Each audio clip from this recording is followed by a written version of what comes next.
The Denver Nuggets are not able to come away with the victory in Orlando. Let's talk about how exactly that happened despite a Nikola Jokic masterclass. The Nuggets are playing yet another in-season tournament game today. They'll have to win this one in order to stay atop the standings, and they're going to need a little help along the way. Let's talk about tonight, last game versus Orlando, and what to expect from the Denver Nuggets going forward here today on Locked On Nuggets. You are Locked On Nuggets, your daily Denver Nuggets podcast. Part of the Locked On Podcast Network, your team every day. What's going on, y'all? Welcome here to Locked On Nuggets. This is your host, Swiper. We're here yet again to talk about your Denver Nuggets, your team every day. Now, I'm telling y'all right now, this has been a really, really good week so far for myself. I hope that you had time to spend with family, friends, and loved ones. If you do not celebrate the holiday, which many of us do not, we hope that you still had a good week being around people who care about you. This has been a really, really good week of NBA basketball. Had a lot of great games. If you like the NFL, you got a chance to tap into NFL games on Thanksgiving as well. And today is Black Friday. Today is the day that the Denver Nuggets are getting ready to play your Houston Rockets as well. But we're going to talk about the Nuggets losing to the Orlando Magic.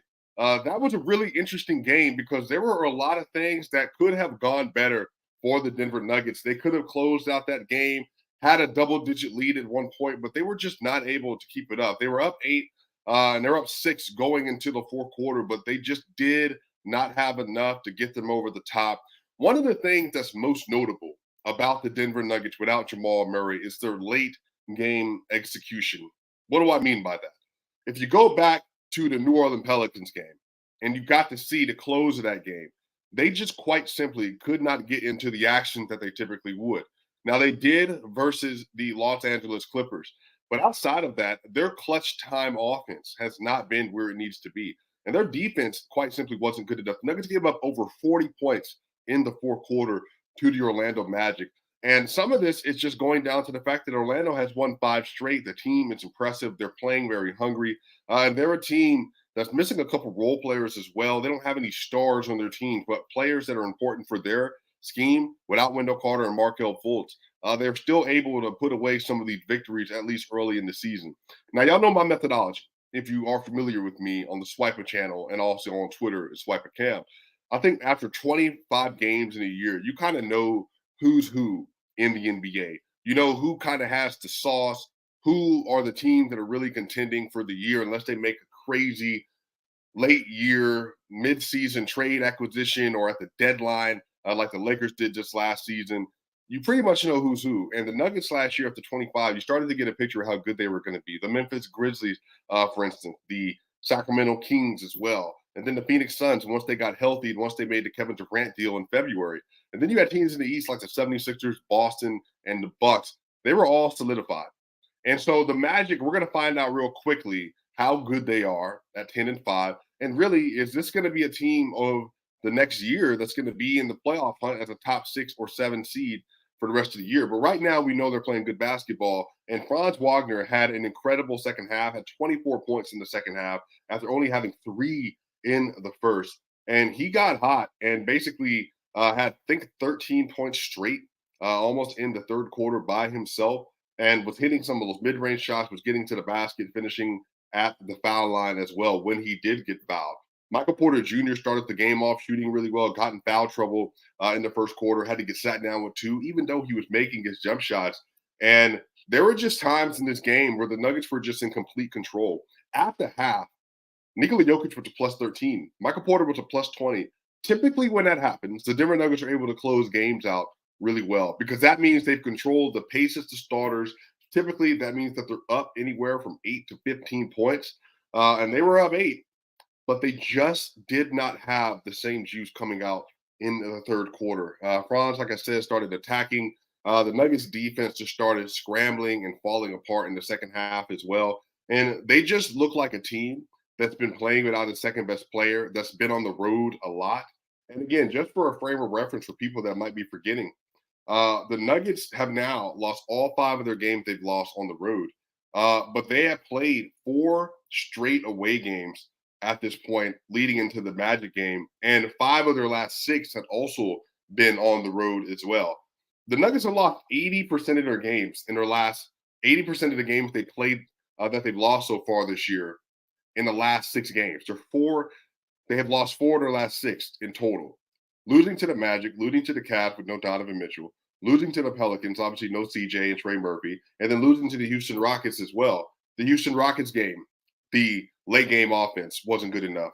The Pelicans game, the late game offense wasn't good enough. Now, again, if you look at these scores, the Nuggets defense has also not been what it needs to be as well as it has been on the coast of the entire year. But some of this is they're early in the season.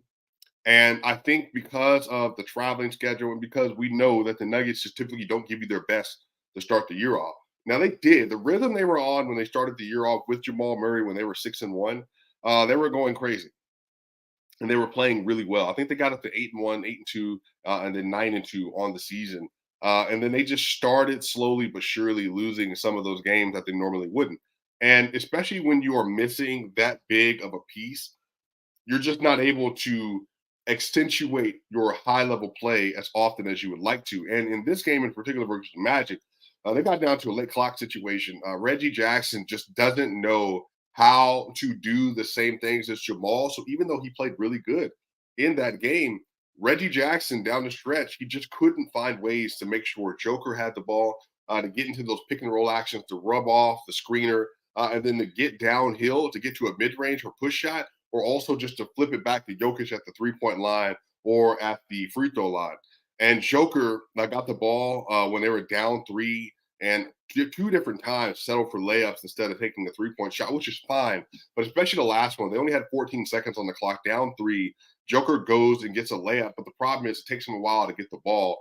Reggie Jackson is, again, fiddling with the ball a little bit too much. And when Joker's open at the top of the key, doesn't give the ball to him soon enough. And then Joker, instead of shooting a forced 3-pointer, he decides he wants to take it in and get a layup. And then essentially the game was over because shout out to the Magic. They made all of their free throws down the stretch of that game when easily had they missed one of them, then the whole game could have been different as well. So very frustrating game for sure. Porter had 25 points and only 2 rebounds over the course of this game. Well, that's because Jokic had 13 rebounds himself and Aaron Gordon had 10. That's where a bulk of the rebounding went for the starters. Reggie Jackson even had 4 of that game. Now, Porter finished as a +5, but Porter, like I said, was a -15 in the second half. Now, in the first half, he was lighting people up. He was playing super well. He was playing within himself, and he was doing his job, and they were really playing at a really high level. The entire Magic starters outside of Anthony Black, they were all in the double-digit minuses. Suggs was a -11. Wagner was a -17. Paulo -11. Bitaje was a -11. The Nuggets were dominating. They were shooting really well from the field, 45% from 3. They were 77.8% from the line. They had 20 points in the paint, 11 second chance points, and 4 fast break points. And then from there, when the second half started, the Magic just started taking over everything, and they just kept getting what they wanted. Now, the interesting thing was, like I said, they closed out the third quarter up, leading really well. And I think Michael Malone actually stumbled on a really good rotation during the course of this game. So in the third quarter, Malone decides that instead of putting in Jalen Pickett, he's going to play a rotation where he puts Christian Brown in with the starters for Reggie Jackson. So you have Christian Brown, Kentavious Caldwell-Pope, Michael Porter Jr., Aaron Gordon, and Nikola Jokic on the court. Now, again, on the course of the season, if you run that lineup, that's going to be a very good lineup. Just namely because you have 4+ defenders plus with Jokic, meaning 4+ wing defenders with Jokic. And that typically leads to success for the Denver Nuggets. But again, for some reason, they're just not able at this point in time to execute that lineup like they normally would. But on the season, just to give you some context for how good that lineup is, make sure y'all note this and write this down. That lineup, Christian Brown with Michael Porter Jr., Nikola Jokic, Aaron Gordon, and Kentavious Caldwell-Pope. That lineup had a 129.0 offensive rating, a 100 defensive rating, with a +29 net rating on the year, a +29 net rating on the year for that lineup. And they also have a 64.4% true shooting. That's a very good offensive lineup and a very good defensive lineup because you have a 6'5" point guard with CB, a 6'5" shooting guard in KCP, a 6'10" small forward in MPJ, and a 6'8" power forward in obviously Aaron Gordon, and then the 6'11" Nikola Jokic. And so that's a lot of passing, a lot of cutting, and you got two. Well, if you include Jokic, 3 premium shooters that are on the court as well, with 2 off-ball premium shooters. And again, KCP and Christian Brown and Aaron Gordon are good enough ball handlers, and MPJ even operate in that function a little bit as well. So that lineup should have worked better, but it did for stretches, but they just didn't put the defense together. So unfortunately, weren't able to get a win in Orlando. But again, we're going to talk about what's maybe behind some of these ruts for the Denver Nuggets here in segment 2, when we get to the last several games that they lost and how they might pick up the energy from there. We'll be right back here on Locked On Nuggets.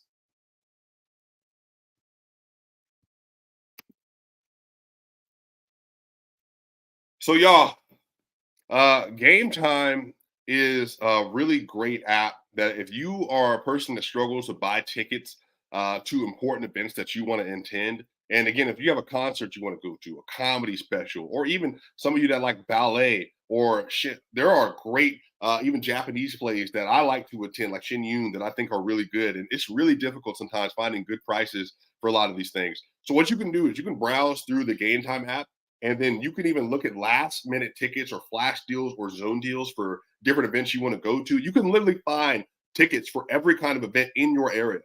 And you can find the seat, you can find the price, and that way you can determine if the view is worth the price that you're getting ready to pay. And on top of that, you have lowest price guarantee and event cancellation protection and job loss protection as well. So take the guesswork out of buying tickets with GameTime. Download the GameTime app, create an account, and use code LOCKEDONNBA for $20 off your first purchase. Terms apply. Again, create an account and redeem code LOCKEDONNBA, LOCKEDONNBA for $20 off. Download GameTime today. Last minute tickets, lowest price, guaranteed.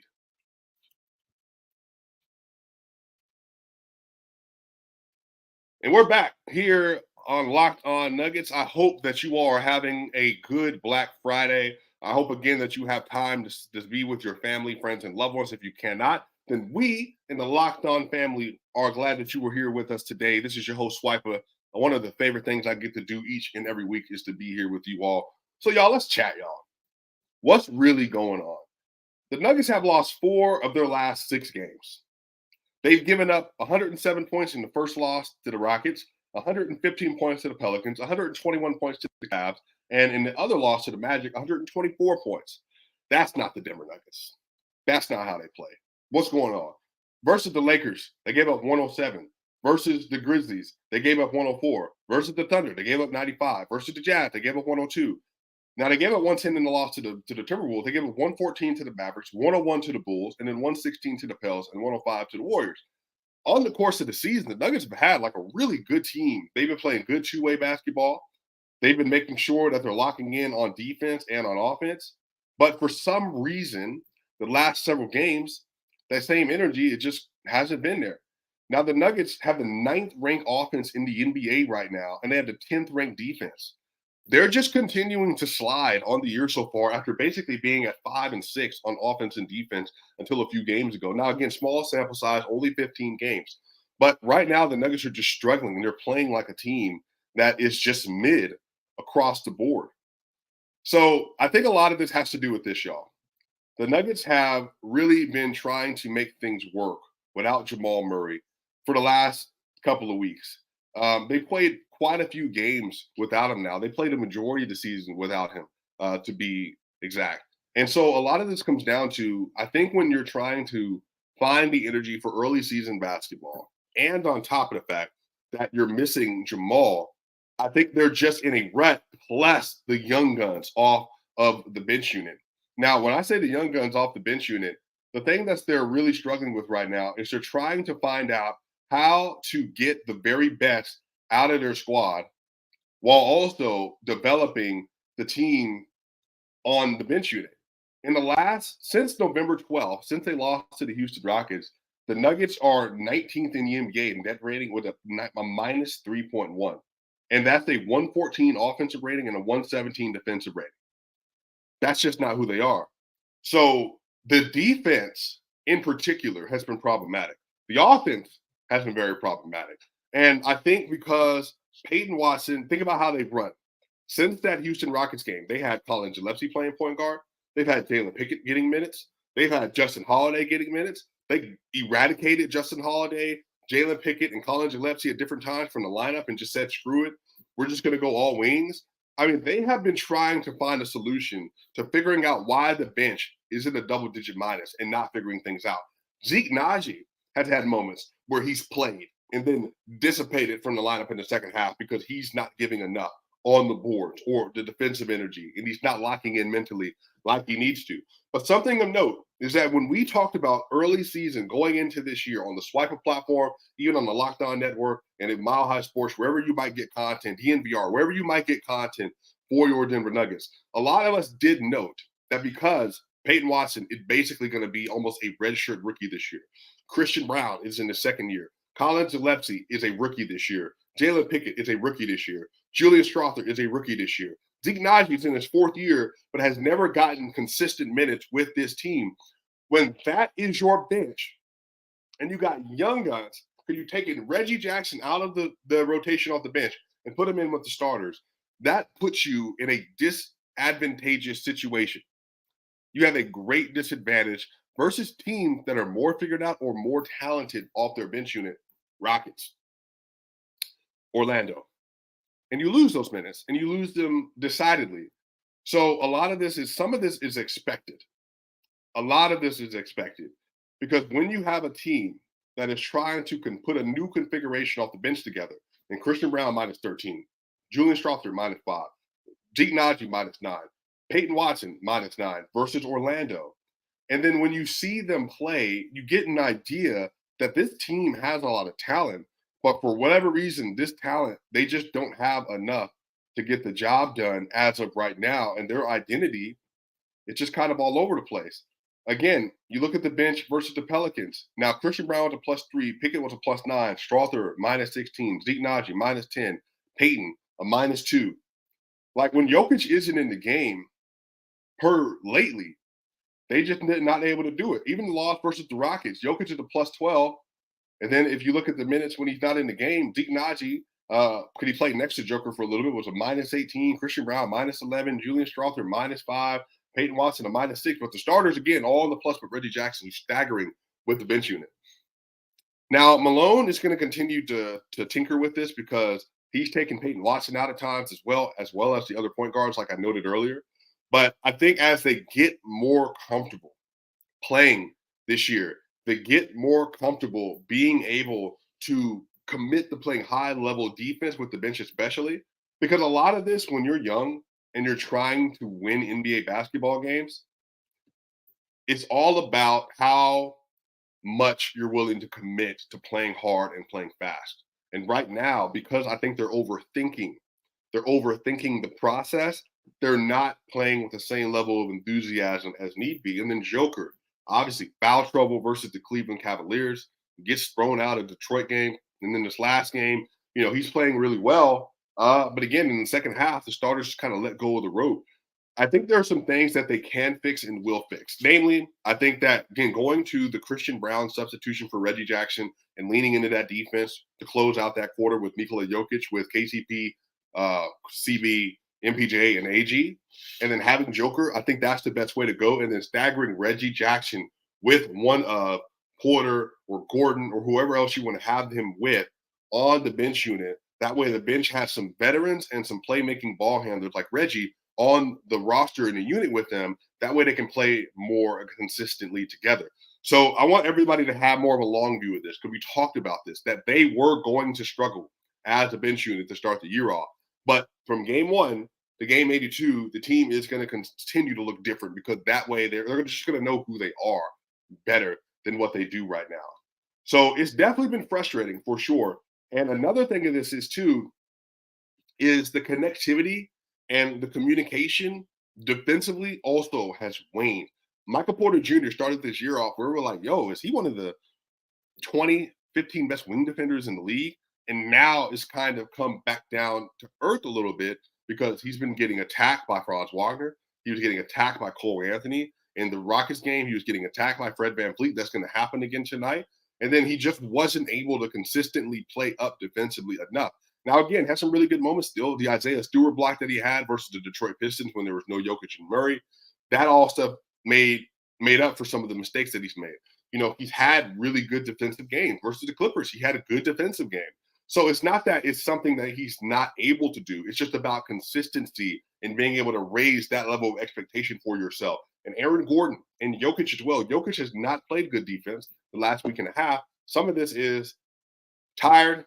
Some of this is foul trouble. And in Orlando, he didn't feel like he could play as aggressive as he was because of the foul trouble he got in the previous 2 games as well. So I think they're just going to have to make another commitment to that end and say that, you know what, even if the situation around us is not ideal, and even if we're having to struggle offensively because shots aren't going down, we must be a defensive first team. That is how you win games in Denver. It's by locking in defensively and playing with high level execution down the stretch of game. And Reggie Jackson as well. Again, maybe it's watching Jamal Murray tape and watching and seeing this is what late game execution looks like. This is how you get the ball where it needs to go. This is how you attack downhill off this pick and roll. But again, if Jokic is open at all, Murray, one of the great things Murray does, if Murray drags 2 to the wing, Murray doesn't have to, especially to the right side, he doesn't have to stay in his right hand. He just turns around and flicks the ball back to the top of the key to Joker because he just knows that whatever that little precipitous window is, you have to take advantage of that, especially having somebody like Joker on the court with you. But y'all, we're going to talk about the Rockets-Nuggets preview for tonight in game 4 of the in-season tournament and what the Nuggets have to do to win. But also, if this win happens, what does that do for them potentially making it to the single loss round where it's an immediate single game elimination? We're going to talk about next in segment 3.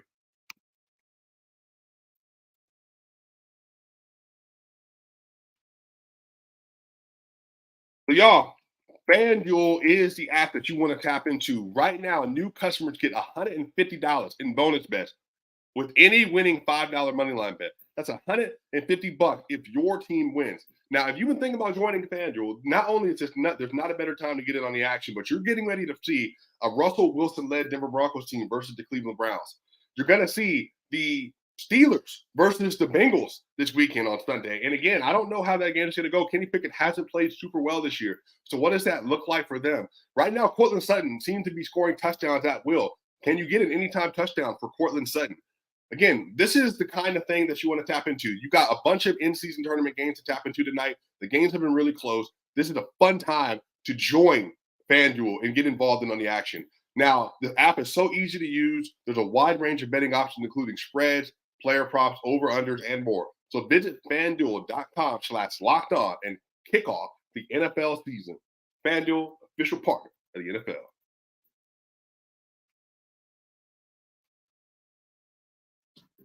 So, y'all, we are back for segment 3 here at Locked On Nuggets. Again, this is your host, Swipe. I hope you're having a great Black Friday today. We got to talk about the Denver Nuggets taking on the Houston Rockets in game 4 of the in-season tournament. Here we go. So, currently as it stands in the in-season tournament rankings, the Denver Nuggets are 2-1 with a +9 point differential. The Houston Rockets are 1-1 with a -3 point differential.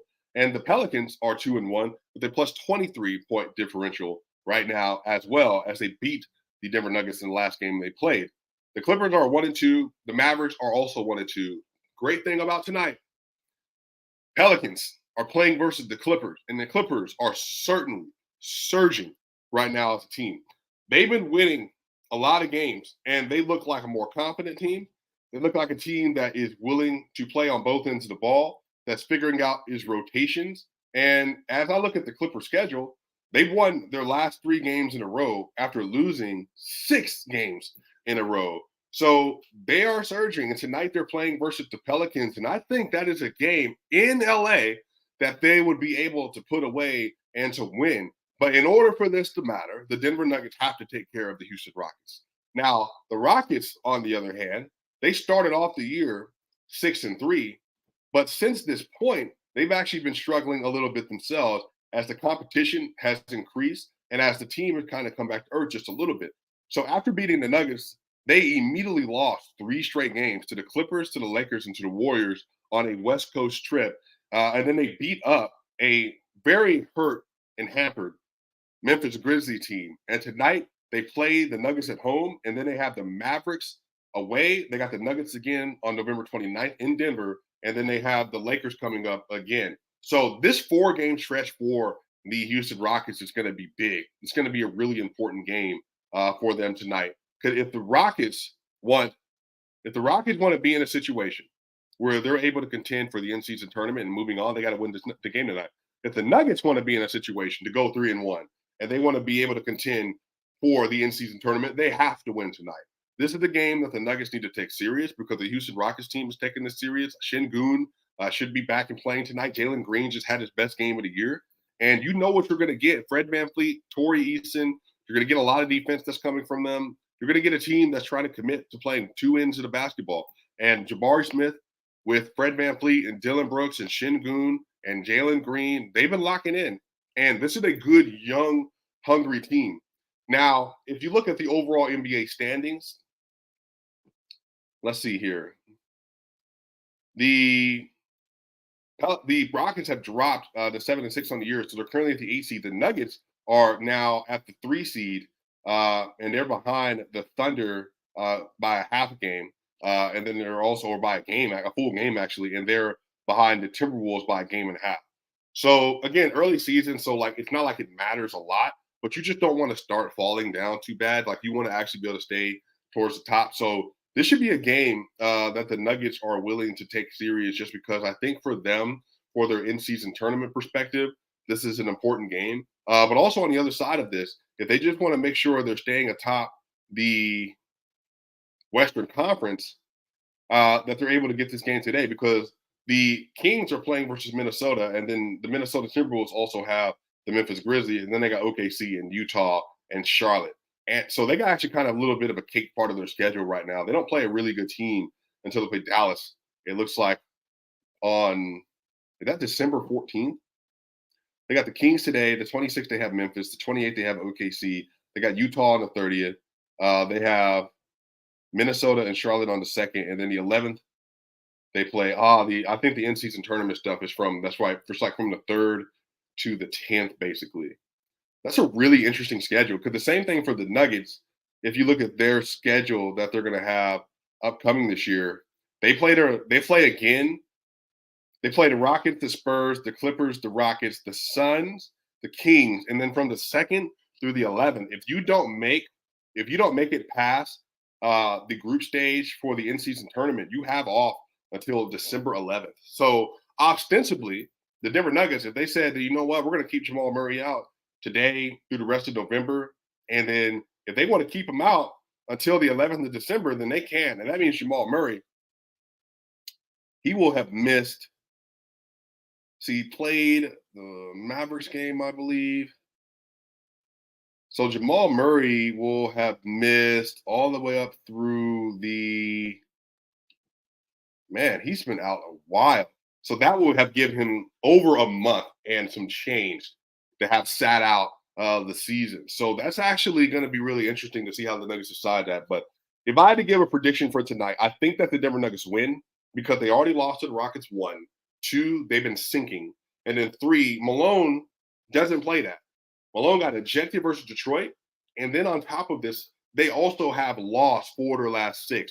And that's just not excusable for the NBA champion. And also for a team that is looking to repeat this year. And again, when I say excusable, this is not about their long-term prognosis for the season. Ultimately, long-term, they're going to be where they need to be. But I think for right now, you just don't want to stay in ruts too long. And again, a lot of this comes down to their defensive execution and communication. It just hasn't been there. What better way than tonight to solidify that versus a team that's also struggling, but again, versus a team that's going to take this matchup very seriously. And they also have already beaten you in their house. So this is a great opportunity to do that. And versus a team that I think with Ime Udoka, they're going to be trying really hard. They're going to play really good defense.